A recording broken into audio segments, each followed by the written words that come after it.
ये आकाशवाणी रायपुर है। प्रादेशिक समाचार बुलेटिन के साथ मैं गोपा सान्याल।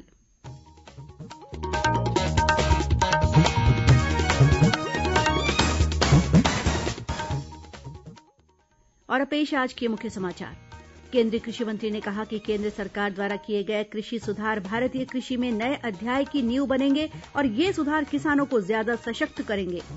राज्य की कांग्रेस सरकार के कार्यकाल के 2 वर्ष पूरे होने पर आज चंदखुरी में राम वन गमन पथ रथ यात्रा का हुआ समापन। मुख्यमंत्री ने कहा कि राज्य सरकार ने किसानों सहित सभी वर्गों को सशक्त बनाने के लिए उठाए अनेक कदम। राजधानी रायपुर में भारत सरकार के एक भारत श्रेष्ठ भारत अभियान के तहत कल घरेलू पर्यटन पर रोड शो और कार्यक्रम का आयोजन किया जाएगा। और सतनाम पंथ के प्रवर्तक बाबा गुरु घासीदास की जयंती कल मनाई जाएगी। राज्यपाल और मुख्यमंत्री ने प्रदेशवासियों को दी शुभकामनाएं।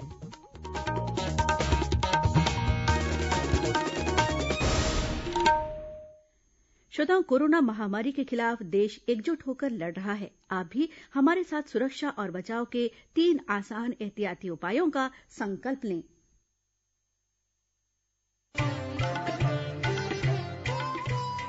कोविड-19 से बचाव और सुरक्षित रहने के 3 उपाय। मास्क लगाएं, 2 गज दूरी है जरूरी, सुरक्षित दूरी रखें, हाथ और मुंह साफ रखें। छत्तीसगढ़ की और अब समाचार विस्तार से। केंद्रीय कृषि और किसान कल्याण मंत्री नरेन्द्र सिंह तोमर ने किसानों के नाम लिखे अपने एक खुले पत्र में कहा है कि अनेक किसान संगठनों ने केंद्र सरकार द्वारा किए गए कृषि सुधारों का स्वागत किया है। उन्होंने कहा है कि कुछ किसान संगठनों में इन्हें लेकर भ्रम पैदा किया गया है। श्री तोमर ने बताया कि नया कानून लागू होने के बाद इस बार न्यूनतम समर्थन मूल्य पर सरकारी खरीद के भी पिछले सारे रिकॉर्ड टूट गए हैं। कृषि मंत्री ने कहा कि किसानों के हित में किए गए ये सुधार भारतीय कृषि में नए अध्याय की नींव बनेंगे और देश के किसानों को ज्यादा स्वतंत्र और सशक्त करेंगे। इस बीच छत्तीसगढ़ में अब तक समर्थन मूल्य पर 25 लाख मीट्रिक टन से अधिक की धान की खरीदी की जा चुकी है। प्रदेश के करीब 7 लाख किसान समर्थन मूल्य पर अपना धान बेच चुके हैं। राज्य की कांग्रेस सरकार ने अपने कार्यकाल के 2 वर्ष आज पूरे कर लिए हैं। इस मौके पर प्रदेश में अनेक कार्यक्रमों का आयोजन किया जा रहा है। मुख्यमंत्री भूपेश बघेल ने कल शाम पत्रकारों से चर्चा करते हुए कहा कि पहले छत्तीसगढ़ को माओवाद की समस्या के नाम से जाना जाता था, लेकिन अब नक्सलवाद के बजाय देश भर में छत्तीसगढ़ सरकार की गोधन न्याय योजना और किसान न्याय योजना पर चर्चा हो रही है।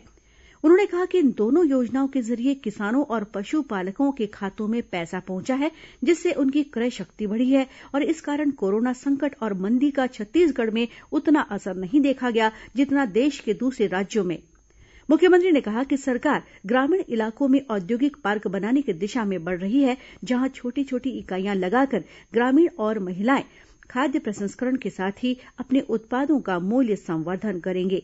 उन्होंने कहा कि हर विकासखंड में ऐसी गौठान बनाने के बाद प्रत्येक जनपद में और फिर सभी पंचायतों में ग्रामीण इंडस्ट्रियल पार्क बनाए जाएंगे। एक सवाल के जवाब में मुख्यमंत्री ने कहा कि राज्य सरकार माओवादियों से तभी चर्चा करेगी जब वे देश के संविधान पर अपना विश्वास जताएंगे और हथियार छोड़ेंगे।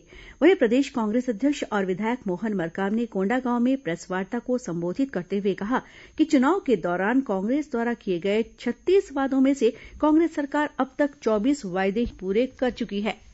दूसरी ओर भाजपा के राष्ट्रीय उपाध्यक्ष और पूर्व मुख्यमंत्री डॉक्टर रमन सिंह ने आरोप लगाया है कि कांग्रेस सरकार के 2 वर्ष के कार्यकाल में भ्रष्टाचार बढ़ा है और विकास कार्य कहीं दिखाई नहीं दे रहे। उन्होंने राज्य सरकार से पूछा है कि 2 साल में कितने अस्पताल खोले गए या सड़कें बनाई गई, साथ ही कितने लोगों को रोजगार दिया गया है। डॉक्टर सिंह ने कहा कि आधी अधूरी कर्ज मुआफी की वजह से किसान परेशान हैं। उन्होंने सरकार पर शराबबंदी का वायदा पूरा नहीं करने का आरोप भी लगाया। वहीं भाजपा के प्रदेश अध्यक्ष विष्णुदेव साय ने कांग्रेस सरकार के 2 वर्ष के कार्यकाल में हुए कार्यों को लेकर सवाल उठाए। श्री साय ने आरोप लगाया कि कांग्रेस ने बेरोजगारी भत्ता, आधा बिजली bill, universal health scheme, PDS और महिला सुरक्षा को लेकर किए गए किसी भी वायदे को पूरा नहीं किया है। इस बीच कांग्रेस सरकार के 2 वर्ष पूरे होने के उपलक्ष्य में निकाली गई राम वन गमन पथ रथ यात्रा और बाइक रैली का आज रायपुर के पास चंदखुरी स्थित माता कौशल्या मंदिर परिसर में समापन हुआ। इस कार्यक्रम को संबोधित करते हुए मुख्यमंत्री ने कहा कि अपने वनवास काल में भगवान राम छत्तीसगढ़ के जिन क्षेत्रों से होकर गुजरे थे, उन इलाकों में राम वन गमन पर्यटन परिपथ विकसित किया जा रहा है।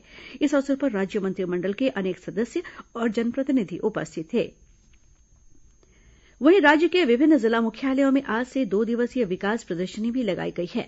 जनसंपर्क विभाग द्वारा आयोजित इस प्रदर्शनी में राज्य सरकार की योजनाओं और उपलब्धियों की जानकारी चित्रों के माध्यम से दी जा रही है। राज्य सरकार के सभी विभाग अब प्रदेश के प्रदायकों से ही सामग्री खरीदेंगे। ये फैसला आज राज्य मंत्रिमंडल की बैठक में लिया गया। मुख्यमंत्री भूपेश बघेल की अध्यक्षता में हुई इस बैठक में छत्तीसगढ़ शासन भंडार क्रय नियम में संशोधन के प्रस्ताव का अनुमोदन किया गया। इस बैठक में छत्तीसगढ़ कृषक कल्याण परिषद के पुनर्गठन के प्रस्ताव का भी अनुमोदन दिया गया। साथ ही गोधन न्याय योजना के तहत उत्पादित वर्मी कम्पोस्ट की बिक्री दर को 8 रुपये प्रति किलोग्राम से बढ़ाकर 10 रुपये प्रति किलोग्राम करने के निर्णय का भी मंत्रिपरिषद ने अनुसमर्थन किया। राज्य मंत्रिमंडल ने आगामी विधानसभा सत्र में प्रस्तुत किए जाने वाले द्वितीय अनुपूरक बजट का भी अनुमोदन किया। मंत्रिमंडल ने यह भी निर्णय लिया कि जिला मुख्यालयों और प्रमुख शहरों में स्थित शासकीय जर्जर भवनों का पुनरुद्धार किया जाएगा। इसके अलावा भी राज्य मंत्रिमंडल ने आज अन्य अनेक महत्वपूर्ण निर्णय लिए। राजधानी रायपुर में भारत सरकार के एक भारत श्रेष्ठ भारत अभियान के तहत कल घरेलू पर्यटन पर रोड शो और कार्यक्रम का आयोजन किया जाएगा। केंद्रीय पर्यटन मंत्रालय द्वारा आयोजित इस कार्यक्रम के मुख्य अतिथि केंद्रीय पर्यटन और संस्कृति राज्य मंत्री स्वतंत्र प्रभार प्रहलाद सिंह पटेल होंगे। यह आयोजन मुंबई के क्षेत्रीय कार्यालय, छत्तीसगढ़ पर्यटन बोर्ड और गुजरात पर्यटन द्वारा संयुक्त रूप से किया जा रहा है। इस कार्यक्रम के दौरान छत्तीसगढ़ और गुजरात के टूर ऑपरेटर एक दूसरे के साथ मुलाकात करेंगे। गौरतलब है कि एक भारत श्रेष्ठ भारत अभियान का उद्देश्य विभिन्न राज्यों और केंद्र शासित प्रदेशों के लोगों के बीच सांस्कृतिक आदान प्रदान को बढ़ावा देना और उन्हें देश की समृद्ध सांस्कृतिक विरासत से परिचित कराना है। इस बीच आज राजधानी रायपुर में विज्ञान और आत्मनिर्भर भारत विषय पर एक वेबिनार का आयोजन किया गया। भारत सरकार के पत्र सूचना कार्यालय पीआईबी और प्रादेशिक लोक संपर्क कार्यालय आरओबी द्वारा संयुक्त रूप से आयोजित इस वेबिनार को सीएसआईआर एएमपीआईआर भोपाल के वैज्ञानिक डॉक्टर सतानंद मिश्रा के साथ अन्य विशेषज्ञों ने भी संबोधित किया।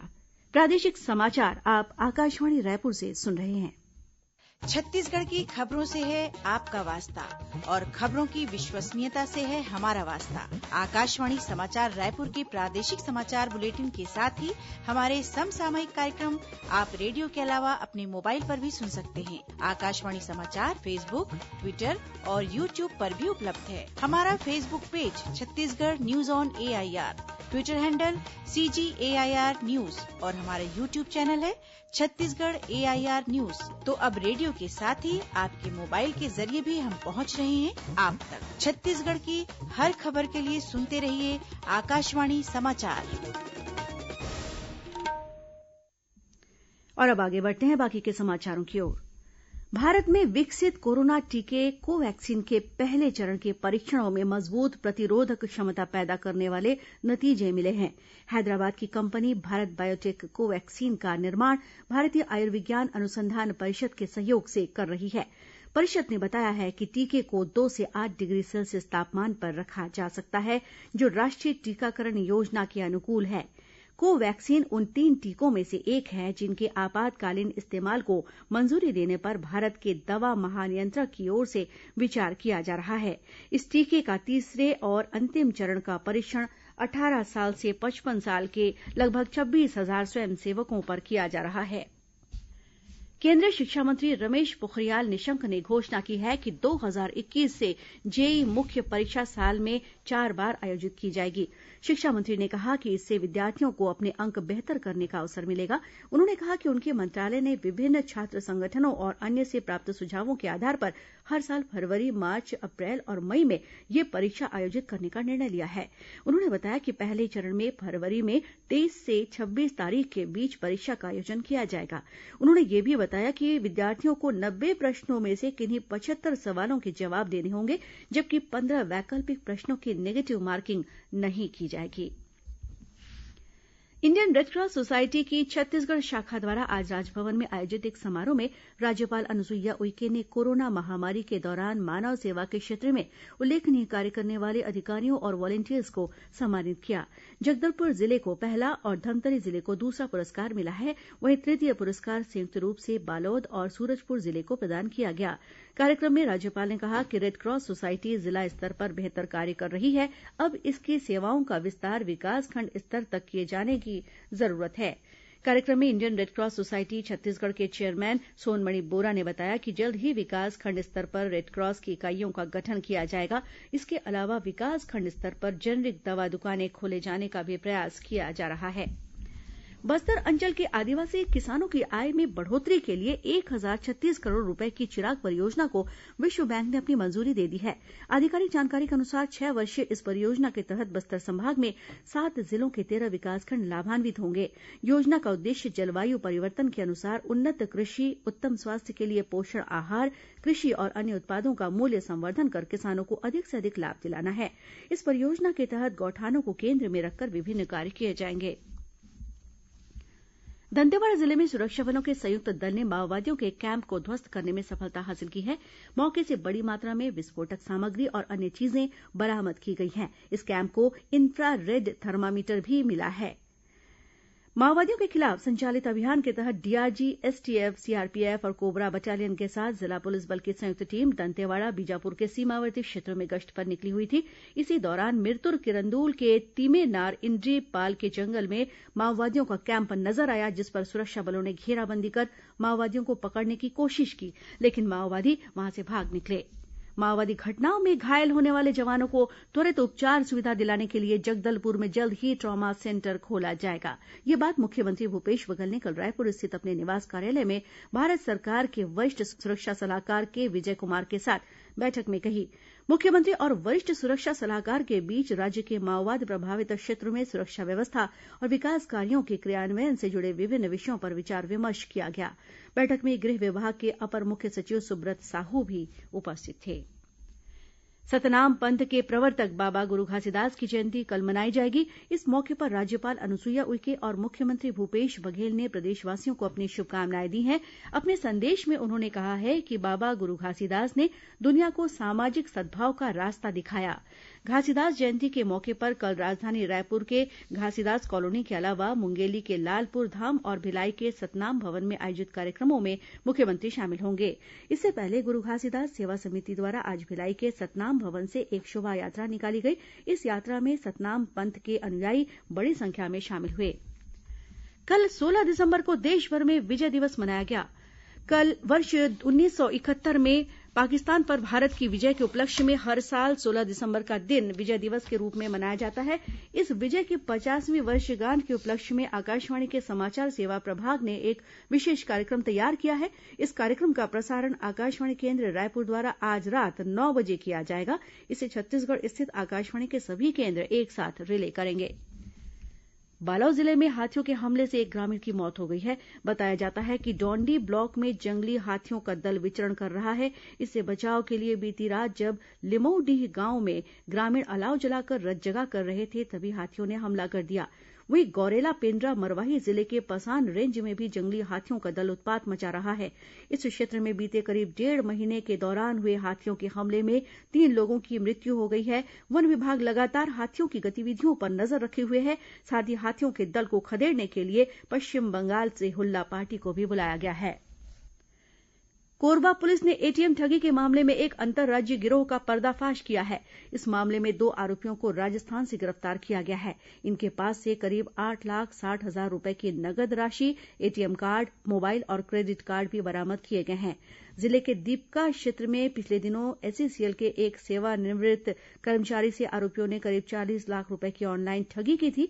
पुलिस की विशेष टीम और साइबर सेल ने पतासाजी कर आरोपियों को गिरफ्तार किया।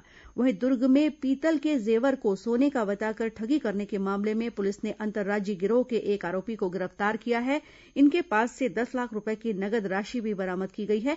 दुर्ग पुलिस के अनुसार पुरई उतई स्थित एक ज्वेलर्स दुकान के संचालक को आरोपी ने असली सोना बताकर पीतल के जेवर बेच दिए थे और उससे 10 लाख रूपये की ठगी कर ली।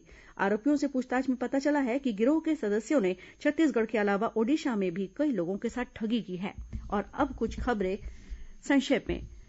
राज्य में विशेष रूप से कमजोर जनजाति समूह के लिए गठित कमार विकास अभिकरण और प्रकोष्ठ में अध्यक्ष और सदस्यों का मनोनयन कर दिया गया है। छत्तीसगढ़ कर्मचारी अधिकारी फेडरेशन ने अपने आंदोलन के तीसरे चरण के तहत 19 दिसंबर को रायपुर में धरना प्रदर्शन करने और रैली निकालने का निर्णय लिया है। यात्रियों की सुविधाओं और मांग को ध्यान में रखते हुए दक्षिण पूर्व मध्य रेलवे ने यशवंतपुर कोरबा साप्ताहिक पूजा स्पेशल ट्रेन का विस्तार आगामी 31 जनवरी तक के लिए कर दिया है। राजनांदगांव शहर की कोतवाली, वसंतपुर और लालबाग थाने में पुलिस ने आम लोगों की शिकायतें 7 दिनों के भीतर सुलझाने के लिए पायलट प्रोजेक्ट की शुरुआत की है। पुलिस अधीक्षक डी श्रवण ने बताया कि तय दिनों में मामले का निपटारा नहीं होने पर पीड़ित व्यक्ति उच्च अधिकारियों से शिकायत कर सकेंगे।